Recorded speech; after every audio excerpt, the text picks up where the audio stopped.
Hi guys, welcome back to my channel, Focus on Marriage and Family. My name is Sylvia Jambi, and this channel focuses on different issues around marriages and the family unit. So if you've not subscribed, please make sure you subscribe so that you don't miss anything, right? So last week I promised you guys a guest, and I have been so eager to bring you guys this. And finally she's here. Her name is Cecilia Kavita, and Cecilia is a mental health specialist. She is also a pastor. She is also an OD practitioner. But Cecilia has been in the psychology field for 20 years. Yes, 20 straight years. So I just want to welcome her, because today I want us to discuss about background, because you know we grow up in different environments, and when we get married, this becomes an issue because we have different values and beliefs. So I want her to talk to us about that. Let's see what it takes, you know, in marriage when we come from different backgrounds, and what are these challenges that we face. So Cecilia, karibu sana to my channel. Asante sana. Thank you for making time. You're welcome. Yes. Now, so I just want to ask you one thing. So first, if I get married and I don't come from a neat family, basically where we have father, mother, children, yeah? Probably I come from a single parent family or a dysfunctional family. How does that affect me when I get married? Okay, I think what you're trying to describe is what we call your securities in your background, whether you have a secure attachment or an insecure attachment. And how you get attached when you're below the age of 7 completely defines how you attach yourself or how you relate with people in future. So those are very essential areas, and they inform a lot of how you interact with people. So basically what I'm saying is, if you are insecure, if you have been brought up in a dysfunctional family, then it means that your attachment is insecure, and it is going to present itself in different types of relationships differently, depending on what you suffered as a child. Wow. What are some of these challenges that someone from a single parent family could face once they have placed themselves in that marriage institution? They are ready, they know that this is the one, I'm ready to do this. But once they get into it, they start to realize, wow, I have this, you know, this challenge. Like you said, that those attachment issues or the insecurities that probably they had as they were growing up. But I just wondered, if I come from a single parent family, can you like give us an example of a challenge that someone could face?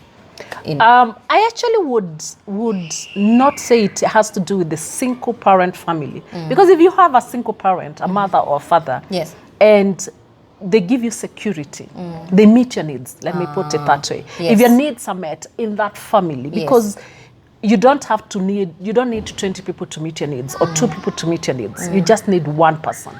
So if your attachment with your mother is secure, or your attachment with your father is secure, then that can resolve a lot of issues. But if it is not, even with one of the parents, even if you come from a whole family, yes, then it will still affect you. Wow. Yes. Okay. Yeah. All right. I think I get that. Yeah. So some of the things that will present are like clinging behaviors. Okay. You will have things like attraction, what do you call it? Need for attention. You will have things like insecurities, like you want always to have your husband in your presence, so you start like monitoring him and everything to make sure that your needs are met. So you're meeting your needs. Yeah. And some people also have detachment issues. So they detach from the relationship. What I mean by this is, you have needs, you want attention, but when you're given attention, you run away from it. Yeah. Very interesting. Yes. Wow. And I actually never viewed it that way, and that's very enlightening. It's also very enlightening to know that it doesn't matter if you come from a single parent family. I asked this question because I have been asked this severally, and because most of the time people think that because I was raised by a single parent, or if my husband was raised by a single parent, then most definitely and automatically then we are going to see issues in marriage coming up. You see, it doesn't have to work out that way. If you had a single parent who was able to provide you with everything that you needed and gave you that security, then that might not present itself.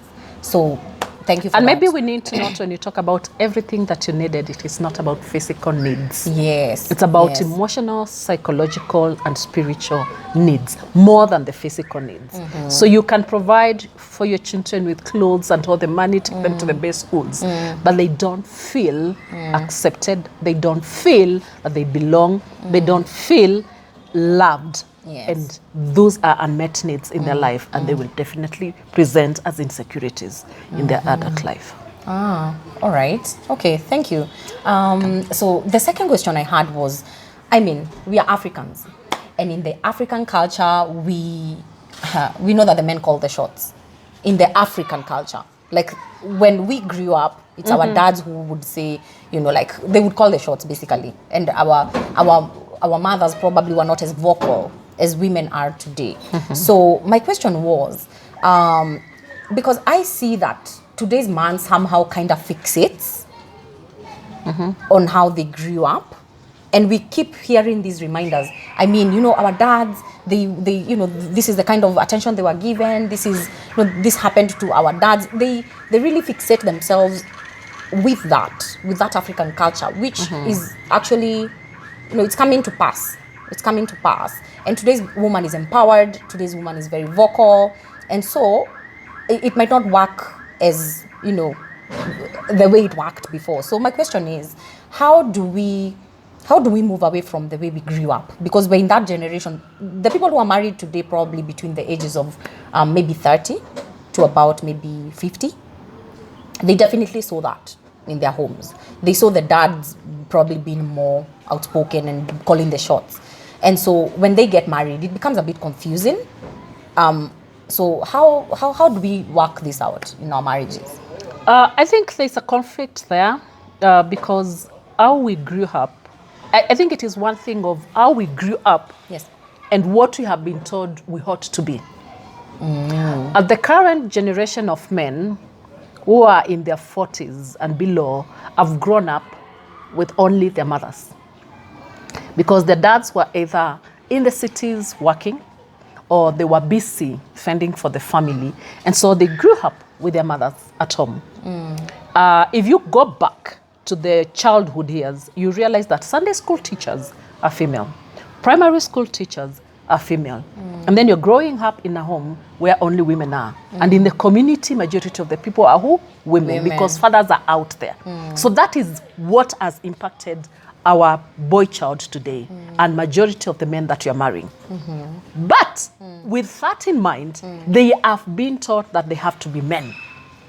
What you're referring to is the African tradition. Yeah. And there is so much expected of them, but they Right. never had the role models. Oh, yeah. Yeah. So you're telling me to be a man, but I've only learned how to live with women in the way my mother has taught me. The way my Sunday school teacher, my primary school teachers, and majority of the teachers even in high school are women, unfortunately. Yeah. So I have learned the best from the women, but there's something expected of me. And by the time, and most of the times it is expected when you get married, because there's a certain way the society expects you to behave. Yes. And I have never learned it. So how am I supposed to learn that? So I think we are expecting too much from men, or we have not grounded in that way. Yeah. And I tend to agree. I actually tend to agree, because I see that today's man, there's so much expectations that we put on them, yet they didn't have those role models. They didn't grow up seeing what we are expecting them to do. Yeah, and right there's a problem right there, guys. So I have another question. Question number 3, yes. So I wondered as well, what can we do in our marriages? Because we are married, we are raising children, boys, girls, daughters, sons. But what kind of behavior should we kind of display, or rather show our children, just so that we are not misguiding them? The reason why I am asking this is, do you see is there a need to kind of set a reliable standard so that we have a common view of marriage, as we raise our children? What would you say about that? Because I personally would want my son to grow up in, knowing, like this is marriage works. Basically, that's what I'd want my son to know. But I also don't want to be at a place where I'm pretending. But how do we change this narrative for our children? It's quite basic. I totally believe that children learn by imitation, not what they hear, but what they see. And in the current generation, we have parents who are too busy to demonstrate what marriage is to their children. And yet they still expect them to have good marriages when they become of age. So my advice would be, we parents of today, we need to be there for our children, and we need to live what we want them to live. Live the life that we want them to live. Right. There's something I always tell people. We never touch in the presence of our children. Even holding hands, it's like it's bad behavior. Yeah. And yet, when our daughters-in-law come to us and tell us, your son is not romantic, he is not emotional, he is detached. Yeah. We are wondering, where did he learn this? He has never seen mom touch dad. Yeah. So how is he supposed to touch his wife? Yeah. So we need to demonstrate these things. Yeah. There's nothing wrong with just cuddling with your wife on your sofa one evening, most of the evenings, because there's nothing wrong with that. But we have sexualized everything, and we think we are teaching children bad behavior. There's no bad behavior in touching. Yeah.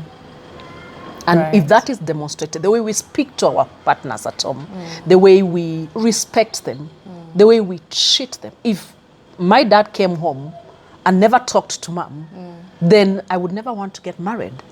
But I grew up in a family where love was demonstrated. Yeah. Every evening, I saw my mom cut my dad's nails, wash his legs, and just lie on his laps. Yeah. And for me, I wanted that. Yeah, that's true. Yeah. Yeah. But we don't do it, or we go and do it out. And most of the times, even the worst problem is we are never home. We come Yeah. home when children have slept. So they never see these things in Yeah. us. Yeah. So we need to live what we want our children to be at home. Yeah, I totally agree with you. Reason being, I feel as though there's that, it's like a ripple effect. Yes. Because we are expecting so much from today's man, but the same is happening in our marriages today. We want to raise them to believe and to know how to treat their wives well, with affection and with love and care, but we don't display it. Yes. So what will happen is that we will be expecting them to be that way when they marry, yet we never showed them. It is the concept of instilling Yeah.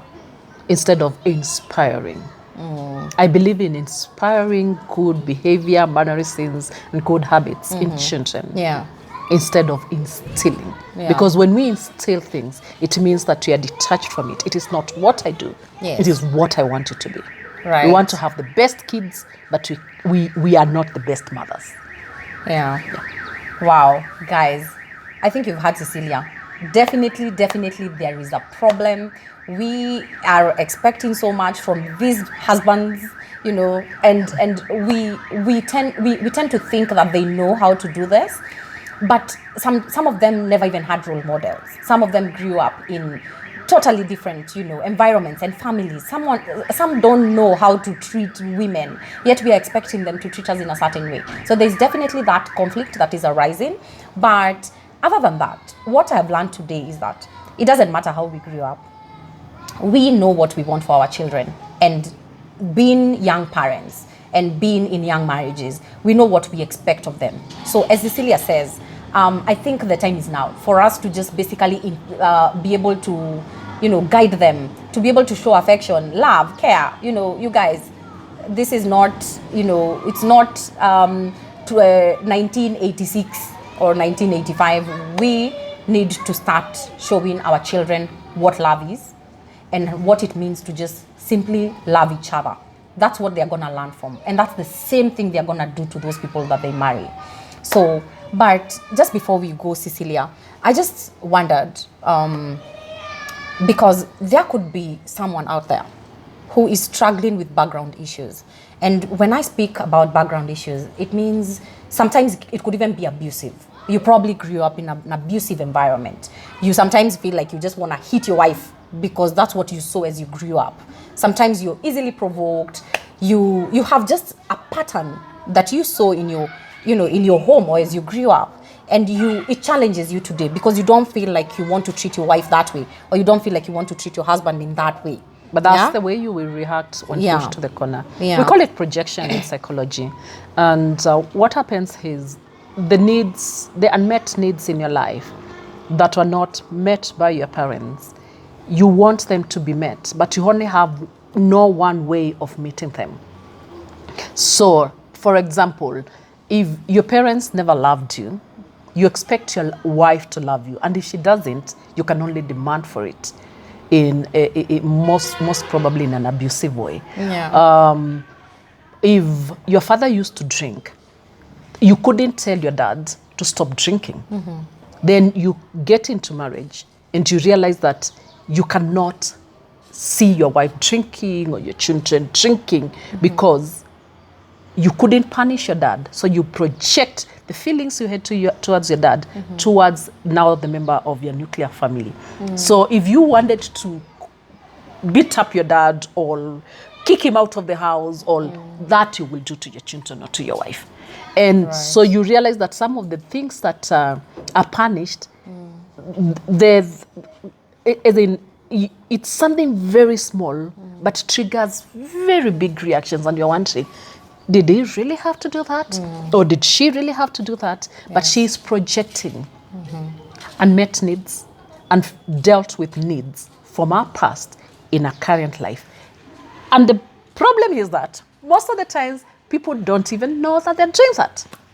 That's true, yeah. They don't know that they're projecting. They do not even know that they're bringing their pasts, their insecurities into their current life. So they think, many people will tell you, that's just how I am. Yeah. If you step on my nail, I will blast. But they don't know why they blast. Yeah. So one of the things that people need to know is, you need to understand that we can learn anything, we can unlearn anything that we have learned. As long as you're alive, you still have room to unlearn and learn better or good or healthier behaviors. You can deal with your insecurities. You can deal with your unmet needs. But they will never all be met by one person. So seeking help and sitting down and analyzing what is it that eats me up is a very good way of starting the journey to a healthy living and lowering our expectations. We expect too much from people, and sometimes we also expect too much from ourselves. We need to lower our expectations and give ourselves a plan to grow to the people that we want to be without pushing others into it. Yeah. Wow. All right. Thank you so much, Cecilia. And what I'm hearing Cecilia say is that, you guys can unlearn. We can unlearn any negative habits that we have learned along the way, that we have picked up along the way, that we have grown up seeing. We can definitely unlearn these things. Your marriage does not have to be the same as your parents' marriage. You can make a difference. You can restore hope to your own marriage just by believing that you can unlearn these negative behaviors. And as Cecilia said, seeking help. And I totally believe in this. I believe in seeking help because sometimes you're unable to do it yourself. But if you are in that place and you definitely need our help, you know how to reach out. We are both in the counseling, psychology field, and we are here to assist in any way. Anything that you want to say, Cecilia, before you go? So the process of dealing with your past issues is called processing. And if you go to any psychologists, they will be able to help you to process the unprocessed issues from your past, and you will love the person that you become. Thank you.